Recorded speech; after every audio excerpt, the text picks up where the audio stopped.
पारादीप विधानसभा निर्वाचन मंडलीर उन्नयन कमिटी बैठक अनुष्ठित बैठक में शिल्पमंत्री संपद स्वाई अध्यक्षता करते। अतिरिक्त जिलापाल निरंजन बेहरा, उपजिलापाल प्रशांत कुमार तराई, जिला प्रकल्प निर्देशक रवि नारायण जेठी प्रमुख उपस्थित रही विभिन्न उन्नयनमूलक कार्यर समीक्षा कर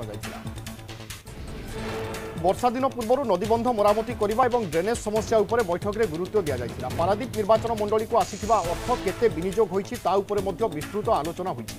समस्त निर्माण कार्य तुरंत सारिबा पई विभागीय अधिकारी माननकु मंत्री दैछन्ति निर्देश।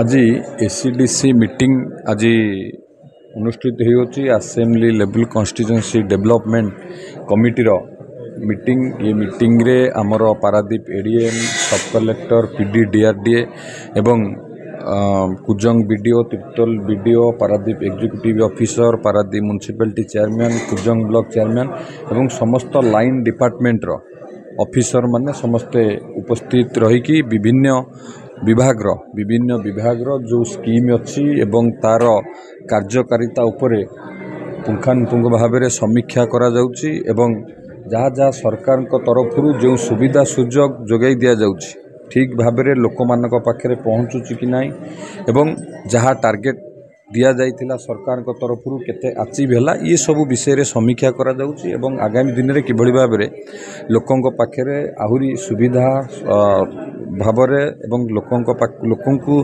सरकार को तरफ जो सब सुविधा बा जो सब योजना दिया जाउची लोक मानक पाखे पहुँचेबा पई मध्य निर्देश दिया जाउची। या उपरे पुंखानुपुंख भाव में विभिन्न सब विभाग ऑफिसर मानक सहित समीक्षा एवं आलोचना करा जाउची।